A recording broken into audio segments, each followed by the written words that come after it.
Hi friends, நாகினியின் பயணம். போன எபிசோட்ல ராஜு குருதேவாவை பார்க்க போறேன்னு சொன்ன பிறகு என்ன நடந்ததுன்னு கேட்டு தெரிஞ்சுக்க தயாரா இருக்கீங்களா? அதுக்கு முன்னாடி நீங்க இன்னும் இந்த மிபுதந்தல் சேனலை சப்ஸ்கிரைப் பண்ணலன்னா சப்ஸ்கிரைப் பண்ணிட்டு அப்படியே பக்கத்துல இருக்கிற பெல் ஐக்கானையும் கிளிக் பண்ணிருங்க. அப்போதான் அடுத்தடுத்து அப்லோட் பண்ற கதைகளை நீங்க உடனுக்குடன் கேட்க முடியும். அதே மாதிரி இந்த கதையோட கருத்துக்களை கமெண்ட் செக்ஷன்ல மறக்காம கமெண்ட் பண்ணிருங்க ஃப்ரெண்ட்ஸ். எபிசோட் 16. அப்படி 4 பேர் என்ன முடிவெடுக்க போறாங்க? வாங்க கதைக்குள்ள போகலாம். இங்க ராஜு குருதேவாவை பார்க்க போலான்னு முடிவெடுத்து தேவிகா கேசவ்யாஸ் கிட்ட நாங்க எங்கள் குலதெய்வ கோயிலுக்கு போயிட்டு வந்துடுறேன், நீங்க அது வரைக்கும் என் பொண்ணு ரியாவை நல்லபடியா பாத்துக்கோங்க, நாளைக்கு வந்துருவேன்னு சொல்றா. அதுக்கு தேவிகா சரி, என்ன நீங்க போயிட்டு பத்திரமா வாங்க, நாங்க ரியாவை அது வரைக்கும் பாத்துக்கிறோம்னு சொல்றா. ராஜுவும் சரின்னு சொல்லிட்டு ரியா கிட்ட நான் சொன்னதெல்லாம் ஞாபகம் இருக்கட்டும், அது மட்டும் இல்ல தீக்ஷாவோட கனவுக்குள்ள போயிட்டு ஞாபகப்படுத்த டெய்லியும் முயற்சி பண்ணுன்னு சொல்லிட்டு கிளம்புறான். தீக்ஷாவும் சரி ரியா நாமளும் பொட்டிக் கிளம்பலான்னு தேவிகா கேசவ்யாஸ் கிட்ட சொல்லிட்டு கிளம்புறாங்க. இங்க நம்ம ஹீரோ அருணா வீட்டுல அபிஷேக், பிரியா, யாதவ் மற்றும் தாரிகா எல்லாரும் சேர்ந்து அருணாவ் ரேஷ்மாவை எப்படி கல்யாணம் பண்ணிக்க வைக்க சம்மதிக்கணும்னு ஒரு முடிவு எடுத்திருக்காங்க.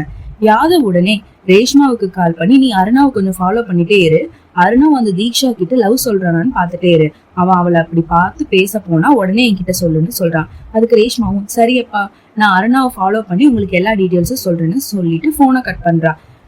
இங்க அருணாவும் நாளைக்கு சிவராத்திரி மட்டும் இல்ல, நாளைக்குதான் தீக்ஷாவுக்கு பர்த்டேன்னு தெரிஞ்சுக்கிறான். சோ எப்படியாவது தீக்ஷா பர்த்டே அன்னைக்கு நான் அவளை காதலிக்கிறேன்னு சொல்லிடணும்னு முடிவு பண்றான்.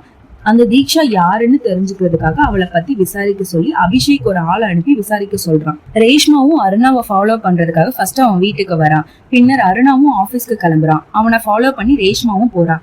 இங்க ரியாவும் தீக்ஷாவும் பொட்டிக் வந்துட்டாங்க. அங்க தீபாவும் அப்போதான் வரா. அவ வந்ததும் தீக்ஷா தீபாவை பார்த்து நீ பொட்டிக்க பாத்துக்கோ, நானும் ரியாவும் கொஞ்சம் ட்ரெஸ் எல்லாம் டெலிவரி பண்ண வேண்டியிருக்கு, பண்ணிட்டு வந்துடுறோம்னு சொல்லிட்டு கிளம்புறாங்க. உடனே தீபாவும் தீக்ஷாவுக்கு லெகங்கா ரெடி பண்ண ஆரம்பிக்கிறா. அருணாவும் ஆபீஸ்க்கு வந்ததும் தீக்ஷாவோட பர்த்டே நாளைக்கு, சோ அவளுக்கு எப்படியாவது ப்ரப்போஸ் பண்ணலான்னு பேசிட்டு இருக்கான். இதை எல்லாத்தையும் ரேஷ்மா அருணாவோட கேபின்ல யாருக்கும் தெரியாம மைக் செட் பண்ணி ரேஷ்மா கேட்டுட்டு இருக்கா.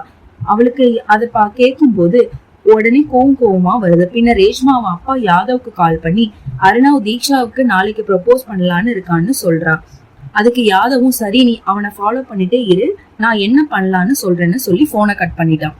பின்னர் யாதவ் வந்து தாரிகா, அபிஷேக் மற்றும் பிரியா கிட்ட அருணாவ் தீக்ஷா கிட்ட நாளைக்கு ப்ரப்போஸ் பண்றதுக்குள்ள நாம எப்படியாச்சும் அந்த பொண்ணு இல்லாத மாதிரி பண்ணிடணும், இனிமேல் அந்த பொண்ணு நம்ம அருணாவ் லைஃப்ல வரவே கூடாது, சோ நாம முடிவு பண்ணது நாளைக்கே அருணாவ் ப்ரப்போஸ் பண்ண போறதுக்குள்ள கண்டிப்பா முடிச்சிடணும் அப்படின்னு சொல்றான்.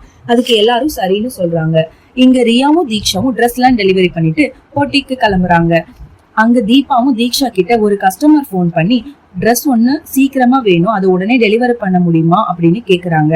அவங்க அம்மாக்கு சர்ப்ரைஸ் பண்ணணுமா அதுக்காகன்னு சொல்றா. அதுக்கு தீக்ஷாவும் சரின்னு சொல்லி அவங்க கிட்ட அட்ரஸ் வாங்கிக்கோ, அதை டெலிவரி பண்ணிட்டு அப்படியே நான் வீட்டுக்கு வந்துடுறேன், நீயும் ரியாவும் பொட்டிக்க க்ளோஸ் பண்ணிட்டு போங்க, இன்னைக்கு கிளைமேட் சரியில்லை, நியூஸ்லயும் பனி அதிகமா இருக்குன்னு சொல்லியிருக்காங்கன்னு தீபா சொல்றா. நானும் பார்த்தேன், நீ இன்னைக்கு ஸ்கூட்டி எடுத்துட்டு வரல, அதனால என்னோட வண்டியில வீட்டுக்கு போங்க, நான் ஆட்டோல போய் டெலிவரி பண்ணிட்டு வீட்டுக்கு வந்துடுறேன்னு சொல்றா. அதுக்கு தீபாவும் சரி, நீ பார்த்து போயிட்டு வீட்டுக்கு சீக்கிரமா வந்துருன்னு சொல்றா. அதுக்கு தீக்ஷாவும் ட்ரெஸ் வாங்கிட்டு சரின்னு சொல்லிட்டு ட்ரெஸ் டெலிவரி பண்றதுக்காக கிளம்புறா. இங்க அருணாவும் ஆபீஸ்ல இருந்து தீக்ஷாக்கு ஏதாச்சும் கிஃப்ட் வாங்கலான்னு ஷாப்பிங் போலான்னு கிளம்புறான். ரேஷ்மாவும் அவனை ஃபாலோ பண்றா. ஆனா பனிப்புயல் அதிகமா ஆரம்பிச்சதுனால அவளால டிரைவ் பண்ண முடியாம அருணாவை எப்படியும் மிஸ் பண்ணிட்டா. அருணாவ் டிரைவ் பண்ணிட்டு போயிட்டு இருக்கும்போது தீக்ஷா ட்ரெஸ் டெலிவரி பண்ணிட்டு ஆட்டோக்கு வெயிட் பண்றத பார்த்துட்டு அருணாவ் போய் என்னங்க தீக்ஷா இங்க வெயிட் பண்ணிட்டு இருக்கீங்க, இந்த பனியில உங்களுக்கு ஆட்டோ எல்லாம் கிடைக்காது, சரி வாங்க நான் உங்களை வீட்டுல டிராப் பண்றேன்னு சொல்றான். அதுக்கு தீக்ஷாவும் அதெல்லாம் ஒண்ணும் வேணாங்க, நான் ஆட்டோ கிடைச்சதும் ஆட்டோலயே போறேன்னு சொல்றா. ஆனா அருணாவ் அதெல்லாம் எனக்கு ஒன்னும் ப்ராப்ளம் இல்லைங்க, நீங்க வண்டியில ஏறுங்க, நான் உங்களை டிராப் பண்றேன்னு சொல்றான். தீக்ஷா அருணாவ் கூட வண்டியில போனாலான்னு நெக்ஸ்ட் எபிசோட்ல கேட்டு தெரிஞ்சுக்கலாம். அது வரைக்கும் பை பை ஃப்ரெண்ட்ஸ்.